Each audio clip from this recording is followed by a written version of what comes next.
ನಿನ್ನೆ ದಿವಸ ಮಾಜಿ ಸಚಿವರುಗಳು ಶಾಸಕರುಗಳು ತುರ್ತಾಗಿ ಸಭೆಯನ್ನು ಮಾಡಿದ್ವಿ. ಆ ಸಭೆಯ ನಿರ್ಣಯಗಳು ಬರುವ 12ನೇ ತಾರೀಕು ಮಾಜಿ ಸಚಿವರುಗಳು ವಿಧಾನ ಪರಿಷತ್ತಿನ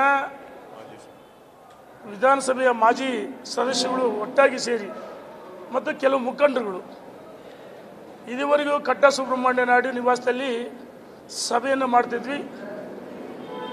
ಇನ್ನು ಮುಂದೆ ಬೆಂಗಳೂರಿನ ಹೊರವಲಯದ ಹೋಟೆಲ್ನಲ್ಲಿ ಅಥವಾ ಬೆಂಗಳೂರಿನ ಮಧ್ಯಭಾಗದಲ್ಲಿರ್ತಕ್ಕಂಥ ಹೋಟೆಲ್ನಲ್ಲಿ ಸ್ಥಳವನ್ನು ನಿಗದಿ ಮಾಡಿ ಸಭೆ ಮಾಡಬೇಕಂತ ತೀರ್ಮಾನ ಮಾಡಿದ್ವಿ. 12ನೇ ತಾರೀಕು ಸಭೆ ಮಾಡೋದು ನಿಶ್ಚಿತ. ಇಂದು ನಾವು ರಾಜ್ಯದ ಅಧ್ಯಕ್ಷರು ಭೇಟಿ ಮಾಡಿದ್ದು,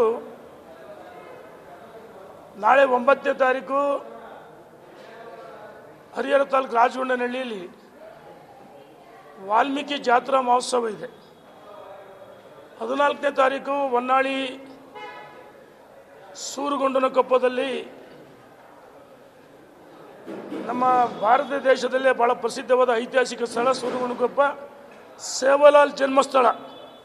ಆ ಕಾರ್ಯಕ್ರಮಕ್ಕೂ ಸಹ ವಿಜೇಂದ್ರ ಅವರು ಅಪೇಕ್ಷಿತ ಇದೆ. ಹಾಗಾಗಿ ಅವ್ರನ್ನ 8 ಕುಂಬಾರ ಸಮಾವೇಶ ಅವ್ರನ್ನ ಭೇಟಿ ಮಾಡಿ ಚರ್ಚೆ ಮಾಡಿದೀವಿನ ಬೇರೆ ಯಾವುದೂ ರಾಜಕಾರಣ ಉದ್ದೇಶದ ಮಾತಾಡಿಲ್ಲ. ಕಾರ್ಯಕ್ರಮಕ್ಕೆ ಆಹ್ವಾನ ಮಾಡಿದ್ವಿ. 12ನೇ ತಾರೀಕು ಸಭೆ ನಡೆಯೋದು ನಿಶ್ಚಿತ. ನೋಡಿ, ಕೆಲವರು ನಾನು ನಿನ್ನೆ ಹೇಳಿದ್ದೀನಿ, ಕಳೆದ 2 ತಿಂಗಳಲ್ಲಿ ಮಾತಾಡಿ, ಇವತ್ತು ಮಾತಾಡ್ತೀನಿ. ಸನ್ಮಾನ್ಯ ಕುಮಾರ್ ಬಂಗಾರಪ್ಪನವರು BJPಗೆ ಬಂದ್ರಷ್ಟೇ, ಆದರೆ ಅವರು ಒಂದು ರೀತಿ ಕಾಂಗ್ರೆಸ್ ಕಾರ್ಯಕರ್ತರಿಗೆ ಕೆಲಸ ಮಾಡಿಕೊಟ್ರು. ಸೋತ ಮೇಲೆ ಒಂದು ದಿವಸಕ್ಕೂ ಕ್ಷೇತ್ರಕ್ಕೆ ಸಂಘಟನೆ ಬಂದಿಲ್ಲ. ಸಂಘಟನಾ ಪರ್ವ ಸದಸ್ಯತ್ವ ಅಭಿಯಾನದಲ್ಲಿ ನಿನ್ನೆ ಸೊರಬದವರು ಶಿವಮೊಗ್ಗದ ಅನೇಕ ಮುಖಂಡರು ಕರೆ ಮಾಡಿದರು. ಸುಮಾರು 60 ಜನ ಯುವಕರು ಓಡಾಟ ಮಾಡಿ ಸುಮಾರು 22,000 ಸದಸ್ಯತ್ವ ಅಭಿಯಾನ ಮಾಡಿದ್ದು 60 ಜನ ಅಲ್ಲಿಯ ಕಾರ್ಯಕರ್ತರು, ಮುಖಂಡರುಗಳು. ಇವರು ಒಂದು ದಿವಸ ಸದಸ್ಯತ್ವ ಅಭಿಯಾನ ಮಾಡಿಲ್ಲ ಮತ್ತು ಭೂ ಸಮಿತಿ ಮಾಡಿಲ್ಲ. ಇಲ್ಲಿ ಬೆಂಗಳೂರಲ್ಲಿದ್ದು ರಾಜಕಾರಣ ಮಾಡಿಕೊಟ್ಟಿದ್ರೆ ಅವರು ಕಾಂಗ್ರೆಸ್ಗೆ ಹೊರಟಿದ್ರು. 2024ರ ಲೋಕಸಭಾ ಚುನಾವಣಾ ಸಂದರ್ಭದಲ್ಲಿ ಮಧು ಬಂಗಾರಪ್ಪ ಅದಕ್ಕೆ ತಡೆ ಒಡ್ಡಿದ್ರು. ಹಾಗಾಗಿ ಕಾಂಗ್ರೆಸ್ ಸೇರ್ಪಡೆ ಆಗಲಿಲ್ಲ. ಈಗ ದಿಢೀರ್ನೆ ರಾಷ್ಟ್ರೀಯ ನಾಯಕರಾಗಿ ಹೊರಟಿದ್ದಾರೆ. ಮೊದಲಿದು. ಇನ್ನು ಎರಡನೇದು, ನಾನು ಈಗಲೂ ಹೇಳ್ತೀನಿ, ಹರಿಹರ ಕ್ಷೇತ್ರದಲ್ಲಿ ನನ್ನ ತಗ ವಿಡಿಯೋ ಇದೆ. ಇದೇ ಹರೀಶ್ ವಿಜಯೇಂದ್ರ ಹುಟ್ಟುಹಬ್ಬಕ್ಕೆ ಬರಬೇಕಂತ ಹೇಳಿ ನನ್ನನ್ನು ಆಹ್ವಾನ ಮಾಡಿ ಅವರ ಚುನಾವಣೆಯ ಸಂದರ್ಭದಲ್ಲಿ ಹರೀಶ್ಗೆ ಟಿಕೆಟ್ ಅಂತ ಘೋಷಣೆ ಮಾಡಿದ್ದು ನಾನು ಅವರನ್ನು ಗೆಲ್ಲಿಸ್ಕೊಡ್ಬೇಕಂತ ಹೇಳಿದೆ. ಆ ಪುಣ್ಯಾತ್ಮ ಆಯ್ಕೆ ಆದಮೇಲೆ ಯಡಿಯೂರಪ್ಪನ ಕುಪ್ಪ ಕಟಾಕ್ಷದಿಂದ ಆಯ್ಕೆಯಾಗಿದ್ದು. ಆದರೆ ಬೇರೆಯವ್ರ ಜೊತೆ ಸೇರಿಕೊಂಡು ಭಿನ್ನಮತ ಜೊತೆ ಸೇರಿಕೊಂಡು ಭಿನ್ನಮತವನ್ನು ಮಾಡ್ತಾರೆ. ಹರಿಹರ ಕ್ಷೇತ್ರದಲ್ಲಿ ಸದಸ್ಯತ್ವನೇ ಮಾಡಿಲ್ಲ, ಭೂ ಸಮಿತಿ ಆಗಿಲ್ಲ, ಮಂಡಲ ಅಧ್ಯಕ್ಷ ಆಗಿಲ್ಲ, ಎಲಿಜಿಬಲ್ ಇಲ್ಲ. ಇದು ಇವರು ರಾಜ್ಯ ನಾಯಕರು ಹರೀಶ್. ನಾಚಿಕೆ ಆಗಬೇಕಲ್ಲ. ಪಕ್ಷ ಸಂಘಟನೆ ಬಗ್ಗೆ ಮಾತಾಡೋಕ್ಕೆ ಯಾವ ನೈತಿಕ ಹಕ್ಕಿದೆ? ಸನ್ಮಾನ್ಯ ಯತ್ನಾಳ್ರವರು ನನಗೆ ಬಿಜಾಪುರದಿಂದ ಭಾಳಷ್ಟು ಜನ ವಾಟ್ಸಪ್ಪಲ್ಲಿ ಮಾಹಿತಿಗಳನ್ನು ಕಳೆದ 1 ವಾರದಿಂದ ಕಳಿಸ್ತಾ ಇದ್ದಾರೆ. ಸಿದ್ದೇಶ್ವರ ಸಂಸ್ಥೆ ಕಟ್ಟಿದ್ದು ಇವರಲ್ಲ, ಭಾಳಷ್ಟು ಜನ. ತೋರಿಸ್ತೀನಿ, 1 ನಿಮಿಷ. ಸಿದ್ದೇಶ್ವರ ಸಂಸ್ಥೆ ಕಟ್ಟಿದ್ದು 1 ನಿಮಿಷ ಹೇಳ್ಬಿಡ್ತೀನಿ. ಪಾಪ ಹಿರಿಯರು ಆ ಒಂದು ಕಟ್ಟಿದಂಥ ಸಂಸ್ಥೆಯನ್ನು ಕಬ್ಜಾ ಮಾಡಿ 1 ನಿಮಿಷ ತೋರಿಸ್ತೀನಿ. ಭಾಳಷ್ಟು ಜನ ಮೆಸೇಜ್ಗಳು ಕಳಿಸಿದ್ದಾರೆ.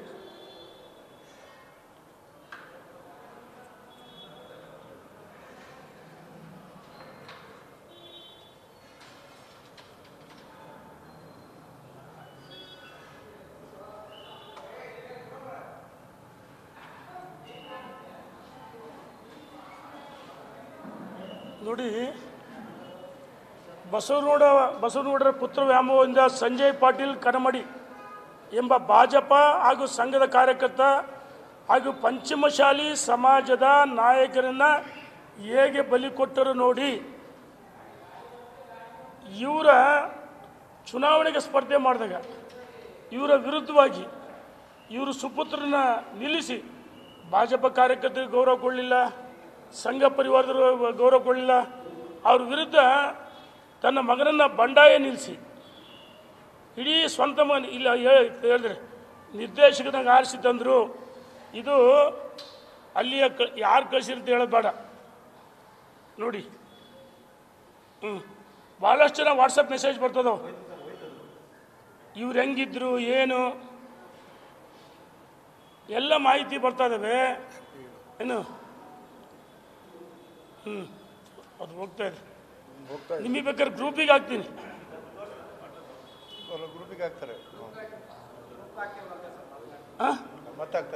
ಗ್ರೂಪಿಗೆ ಹಾಕ್ತೀನಿ. ಇತಿಹಾಸನೇ ಇದೆ ನಮ್ಮ ಹತ್ರ. ಬಿಜಾಪುರದ ಭಾರತೀಯ ಜನತಾ ಪಾರ್ಟಿಯ ಸಾಮಾನ್ಯ ಕಾರ್ಯಕರ್ತರು ಮುಖಂಡರು ಇವರು ಇತಿಹಾಸವನ್ನು ನನಗೆ ಹೇಳಿದ್ದಾರೆ. ಯಾವ ರೀತಿ ಬಸ್ ಕಂಡಕ್ಟರ್ ಆಗಿ ಇವರು ಟಿಕೆಟ್ ಹರಿದ್ರು, ಟಿಪ್ಪರ್ ಡ್ರೈವರ್ ಆಗಿ ಕೆಲಸ ಮಾಡಿದ್ರು, ಜೀಪ್ ಓಡಿಸಿದ್ರು, ಎಲ್ಲವೂ ಗೊತ್ತಿದೆ ಮಾಹಿತಿ. ಆದರೆ ನಿನ್ನೆ ಯಡಿಯೂರಪ್ಪನವರು ಪಕ್ಷವನ್ನು ಕಟ್ಟಿ ಬೆಳೆಸಿದ ಒಬ್ಬ ಹಿರಿಯ ನಾಯಕ, ಮೇರು ನಾಯಕ, ಅವ್ರ ಬಗ್ಗೆ ಏನು ಹೇಳಿದ್ದಾರೆ ಇವರು? ವಯಸ್ಸಾಗಿದೆ, ಅವರು ಭಾಳ ಜನ ಮೊಮ್ಮಕ್ಕಳು ಆಡ್ಸಂತ 100 ವರ್ಷ ಬದುಕಲಿ, ಅವ್ರಿಗೆ ಆರೋಗ್ಯ ಸರಿ ಇಲ್ಲ, ಅನುಕಂಪ ಗಿಡ್ಸೋಣಕ್ಕೆ ಈ ರೀತಿ ಮಾತಾಡ್ತಾರಂತ ಹೇಳ್ತಾರಲ್ಲ. ಮಿಸ್ಟರ್ ಯತ್ನಾಳ್, ನಿನಗೆ ವಯಸ್ಸಾಗಿಲ್ವಾ? ನಿನಗೆ ಯಾಕೆ ರಾಜಕಾರಣ? ನೀನು ಹೋಗಿ ಮನೆಗಿರು. ಕುಟುಂಬ ರಾಜಕಾರಣ ಅಂತ ಮಾತಾಡ್ತೀರಿ, ಹೇಳ್ತೀರಿ. ಕುಟುಂಬ ರಾಜಕಾರಣ ಮಾಡ್ತಾ ಇರೋದು ನೀನು. ಪುಣ್ಯಾತ್ಮ ಸಿದ್ದೇಶ್ವರ ಸಂಸ್ಥೆ ಕಟ್ಟಿದವ್ರನ್ನ ಬಲಿ ಮುಗಿಸಿಬಿಟ್ಟೆ. ಮತ್ತು ಅವರು ಧರ್ಮಪತ್ನಿ ಮಗನ ಸೌಹಾರ್ದ ಸಹಕಾರಿ ಬ್ಯಾಂಕಿಗೆ ನಿರ್ದೇಶಕರು ಮಾಡಿಕೊಂಡಿಲ್ವಾ? ಸರ್ಕಾರಿ ಸಭೆ ಸಮಾರಂಭಗಳಲ್ಲಿ ಉದ್ಘಾಟನೆ ಶಂಕುಸ್ಥಾಪನೆ ಸಮಾರಂಭದಲ್ಲಿ ಅವ್ರ ಮಗನೇ ಈ ರೀತಿ ಹಗುರವಾಗಿ ಮಾತಾಡೋದನ್ನು ಕೈ ಬಿಡಬೇಕು. ಇದು ಒಳ್ಳೆಯದಲ್ಲ. ಯಾವ ನೈತಿಕ ಹಕ್ಕಿದೆ ಯಡಿಯೂರಪ್ಪನವ್ರ ಬಗ್ಗೆ ಮಾತಾಡೋಕ್ಕೆ? ವಿಜೇಂದ್ರ ಪಾರ್ಟಿ ಕಟ್ಟಿಲ್ವಾ? ಭ್ರಷ್ಟಾಚಾರ ವಿರುದ್ಧ ಹೋರಾಟ ಮಾಡಿಲ್ವಾ? ಆಯಿತು, ನೀವು ಭ್ರಷ್ಟಾಚಾರ ವಿರುದ್ಧ ಹೋರಾಟ ಮಾಡಿದರೆ ಕಾಂಗ್ರೆಸ್ಸಿನ ವೈಫಲ್ಯಗಳು, ಮೂಢ ಹಗರಣ ಇರ್ಬೋದು, ವಾಲ್ಮೀಕಿ ಹಗರಣ ಇರ್ಬೋದು, ನವಜಾತ ಶಿಶುಗಳ ಮಾರಣ ಹೋಮ ಇರ್ಬೋದು, ಗರ್ಭಿಣಿಯರ ಸಾವಿರ್ಬೋದು, ವರ್ಗಾವಣೆಯಲ್ಲಿ ಅಗಲದೊರಡೆ ನಡೀತಾ ಇದೆ, ಭ್ರಷ್ಟಾಚಾರ, SC/ST ಪರಿಶಿಷ್ಟ ಜಾತಿ ಪಂಗಡ ಹಣವನ್ನು ಡೈವರ್ಟ್ ಮಾಡಿದ್ರು. ದಿವಸ 10 ಹೋರಾಟ ಮಾಡ್ಬೋದು. ಕಾಂಗ್ರೆಸ್ ಅಷ್ಟು ವೈಫಲ್ಯ ಆಗಿದೆ. ಕಾಂಗ್ರೆಸ್ ಸತ್ತೋಗಿದೆ. ಕಾಂಗ್ರೆಸ್ ವಿರುದ್ಧ ಹೋರಾಟ ಮಾಡೋದ್ರ ಬದಲಾಗಿ ರಾಜ್ಯದ ಅಧ್ಯಕ್ಷ ಒಂದೇ ಒಂದು ಅಜೆಂಡಾ, ರಾಜ್ಯದ ಅಧ್ಯಕ್ಷ ವಿರುದ್ಧ ಮಾತಾಡೋದು, ಯಡಿಯೂರಪ್ಪನವ್ರ ವಿರುದ್ಧ ಮಾತಾಡೋದು.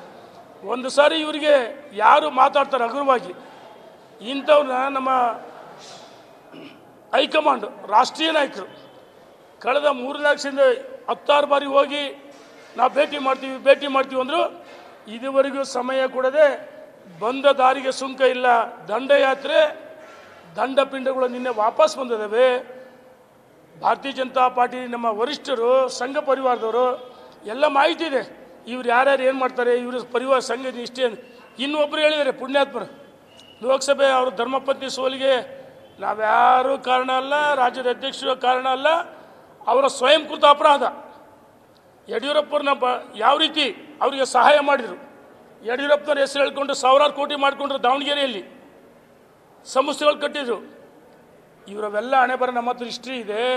10ನೇ ತಾರೀಕು ಸಿಹಿ ಸುದ್ದಿ, 12ನೇ ತಾರೀಕು 10 ನಾವು ಹೇಳ್ತೀವಿ ರಾಜ್ಯದ ಅಧ್ಯಕ್ಷರಾಗಿ ವಿಜೇಂದ್ರ ಮುಂದುವರಿತಾರೆ.